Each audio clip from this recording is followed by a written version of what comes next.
Perfect. So now, second round, children, wala na take chance. And also, wala na medyo strict na si Kuya Jan. Pag wrong, it's wrong. Okay? So second round, children, example name of animals that have wings and can fly. Mananap na ipako ng mulupad. Louder. Parrot. Parrot is correct. Bird. Bird is correct. Butterfly. Butterfly is also correct.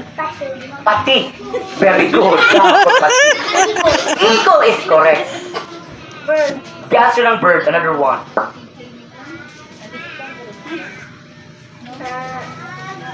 Five, four, three, two, one.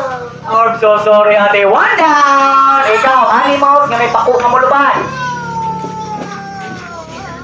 Wak wak.